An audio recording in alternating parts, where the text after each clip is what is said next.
কি চমক আসছে লন্ডন থেকে, এই প্রশ্ন এখন অনেকের মনে। তার কারণটি হচ্ছে গত কয়েকদিন ধরে যে গুঞ্জন শোনা যাচ্ছিল ডক্টর মোহাম্মদ ইউনূসের সঙ্গে বিএনপির শীর্ষ নেতা তারেক রহমানের একটি বৈঠক হতে পারে লন্ডনে, সেই গুঞ্জনটি এখন বাস্তবে রূপ নিতে যাচ্ছে। মোটামুটি অনেকখানি নিশ্চিত যে তারেক রহমানের সঙ্গে ডক্টর মোহাম্মদ ইউনূসের বৈঠক হচ্ছে আগামী 13ই জুন শুক্রবার সকালের দিকে লন্ডনে।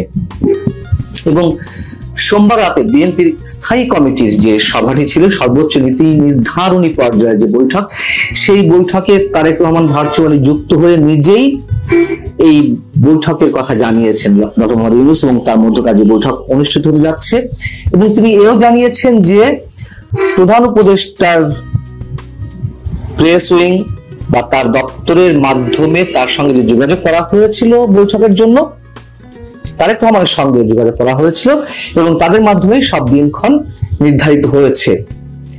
নিঃসন্দেহে এই বৈঠকের উপরে নির্ভর করছে দেশের শুধু আগামীর রাজনৈতিক ভবিষ্যৎ নয়, সামগ্রিক ভবিষ্যতেই এই বৈঠকের উপর নির্ভর করছে। বিএনপি তার দূরদর্শিতার পরিচয় কতটুকু দিতে পারবে, ডক্টর মোহাম্মদ ইউনূস কতটা বিএনপিকে বা তারেক রহমানকে হিপনোটাইজ করে নিজের টাইম ফ্রেমের মধ্যেই বা নিজের যেই লক্ষ্য সেই লক্ষ্য বাস্তবায়নের জন্য বিএনপিকে বাগে আনতে পারবে, সেগুলি এখন দেখার বিষয়। কে কাকে কতটুকু ঘায়েল করতে পারেন নিজের অবস্থান থেকে। এবং যেটি জানা যাচ্ছে যে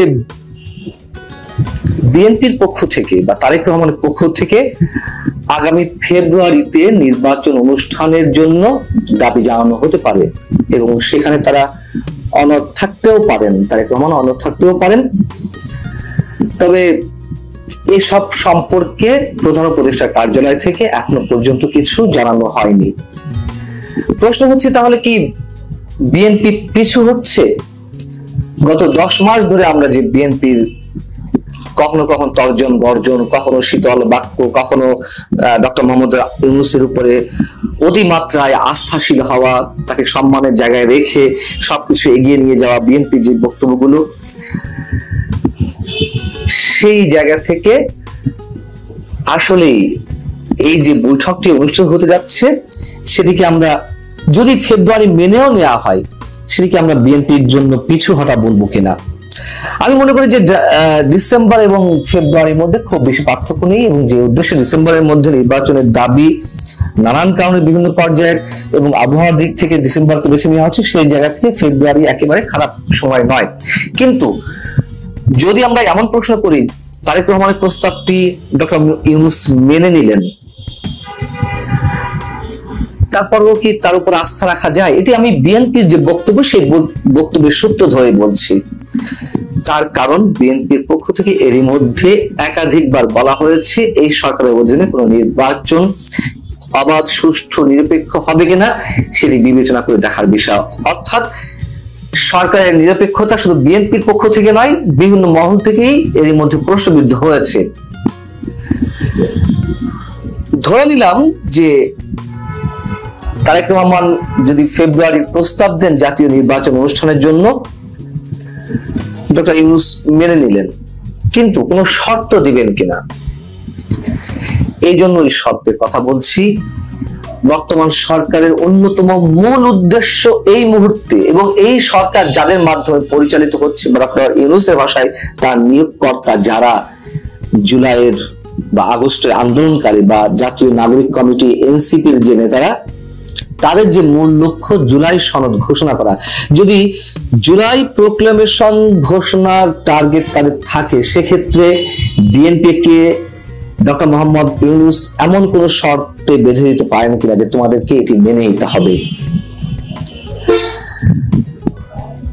তার কারণ এই বিষয়টি এতটাই গুরুত্বপূর্ণ যে এটি একবার ঘোষিত হলে রাষ্ট্রের সবকিছু উল্টা পাল্টা হয়ে যাবে। খুব স্বাভাবিক, নতুন সংবিধান গঠনের কথা আসবে।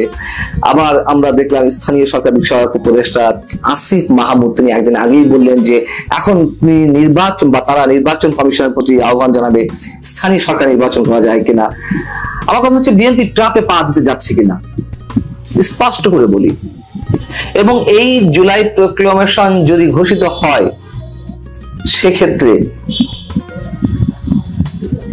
নির্বাচন তো দূরের কথা, দেশের অনেক কিছু বদলে যেতে পারে যা আমরা কল্পনা আনতে পারছি না। এটাও তো সত্য কথা যে গত ডিসেম্বরে যখন জুলাই প্রোক্লেমেশন বা তারা যে নতুন ঘোষণা দিতে যাচ্ছিল, সংবিধান রহিত করে নতুন সংবিধান রচনা ইত্যাদি ইত্যাদি, আমরা অনেক কিছু জানি যে সেটি শুধুমাত্র বিএনপির তুমুল আপত্তির কারণে ঠেকেছিল। এখন বিষয় হচ্ছে যে বিএনপি এই পর্যায়ে এসে তার অবস্থানটি সেই জায়গায় রাখতে পারবে কিনা বা রাখার জায়গা আছে কিনা। তখন আমরা এর মধ্যে বেশ কিছু জায়গায় দেখেছি বিএনপি নমনীয়তা, বিএনপি হাত ডাক দিয়েছে, তর্জন করেছে, কিন্তু সরকার বুড়ো আঙুল দেখিয়ে গেছে। যদি বলি যে সরকারের নিরপেক্ষতা নিয়ে যে প্রশ্ন বিএনপি পক্ষ থেকে তোলা হয়েছে, তার মূল উদ্দেশ্য বা মূল জায়গাটি হচ্ছে যে দুই ছাত্র উপদেষ্টা রয়েছে আসিফ মাহমুদ সজীব ভুঁইয়া এবং মাহফুজ আলম, তাদের যে পদত্যাগ দাবি করেছিল তাদের কি সরানো হয়েছে? হয়নি। তাদের নিরপেক্ষতা নিয়ে প্রশ্ন অনেক আগে থেকে শুরু হয়েছে, জাতীয় নাগরিক পার্টির সঙ্গে এদের যোগাযোগ রয়েছে। ইভেন আমরা দেখলাম গত কয়েকদিন আগে একটি রেস্টুরেন্টে মুখ ঢেকে আসিফ মাহমুদ সজীব ভুঁইয়া জাতীয় নাগরিক কমিটির নেতাদের সঙ্গে বৈঠক করছেন। সাম্প্রতিক সময়ের সবচেয়ে তুমুল বিতর্কিত ব্যক্তি জাতীয় নিরাপত্তা উপদেষ্টা ডক্টর খলিলুর রহমান, তার পদত্যাগ দাবি করেছিলেন বিএনপি নেতারা, সেটি মানা হয়েছে? হয়নি। এই যে নির্বাচনের ঘোষণা দেওয়া হলো এপ্রিলে, বিএনপি সহ যে 52টি রাজনৈতিক দল ডিসেম্বরের মধ্যে নির্বাচন দাবি করছে, তাদের কারোর সঙ্গে আলোচনা করা হয়েছে? হয়নি। তো আলোচনা করা হয়েছে জাতীয় নাগরিক পার্টির নেতাদের সঙ্গে, আলোচনা করা হয়েছে আটলান্টিকের ওপাশ থেকে যে ওহীগুলো নাজিল হয় যেসব ব্যক্তির পক্ষ থেকে, তাদের সঙ্গে। তখন তারা এই জাতীয় ভাষণ মানে জাতীয় উদ্দেশ্যে ভাষণ দেওয়ার আগেই তারা ডিসক্লোজ করে দিয়েছিল যে কি বলা হতে যাচ্ছে ভাষণে। আওয়ামী লীগ নিষিদ্ধের বিরোধিতা করেছিল বিএনপি, যে গণতান্ত্রিক রাজনৈতিক দল হিসেবে তারা আর কোন রাজনৈতিক দলকে এভাবে নিষিদ্ধ করতে চায় না। তারা নির্বাচন কমিশন, সরকার কিংবা জনগণের উপর ছেড়ে দেওয়ার কথা বলেছিল, সবকিছু মিলিয়ে।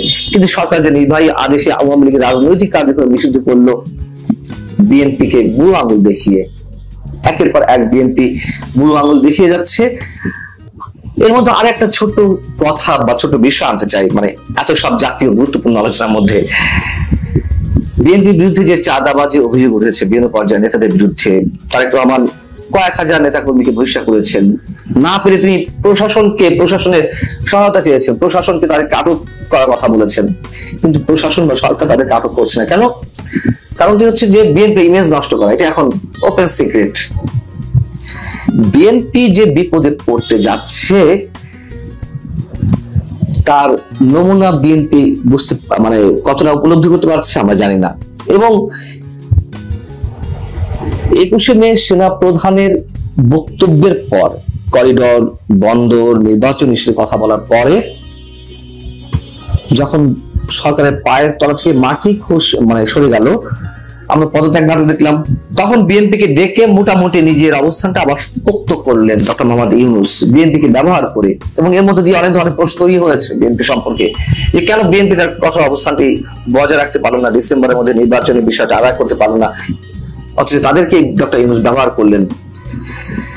এরকম অনেক বিষয় থেকে এটুকু বলা যায় যে বিএনপিকে সরকার ব্যবহার করছে, ট্রাপে ফেলছে বারবার। অনুধাবন করা না করা এটি একান্তই বিএনপির বিষয়।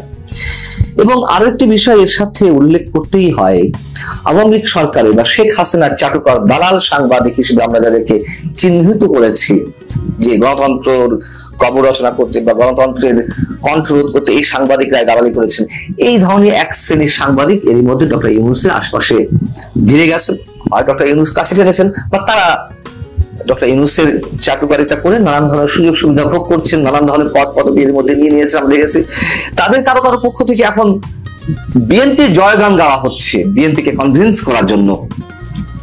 বিএনপি দূরদর্শী সম্পন্ন রাজনৈতিক দল, বিএনপি কতটা দূরদর্শী সম্পন্ন রাজনৈতিক দল তা আগামীতে অচিরেই বোঝা যাবে। এবং এপ্রিলে যে নির্বাচন হচ্ছে, সেই নির্বাচনের বিরোধিতা যারা করছেন বুঝতে হবে তারা ফ্যাসিস্ট শক্তির অনুসারী বা ফ্যাসিস্টদের ক্ষমতা আনতে চায়, অর্থাৎ আওয়ামী লীগকে ফিরিয়ে আনতে চায়।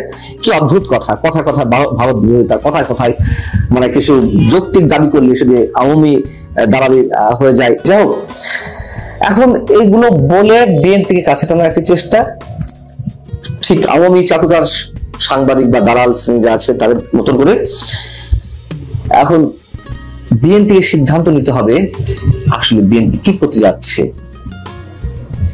যদি সত্যি মনে করে থাকে দেশের স্বার্থে, তার দলের স্বার্থে এটি করা প্রয়োজন, বিএনপি করবে, নচেত করবে না। আমার কথা হচ্ছে এই মুহূর্তে এই বৈঠকটি ডক্টর মোহাম্মদ ইউনূস এবং তারেক রহমানের মধ্যকার যে বৈঠক অনুষ্ঠিত হতে যাচ্ছে সেটি দেশের আগামী সামগ্রিক ভবিষ্যৎ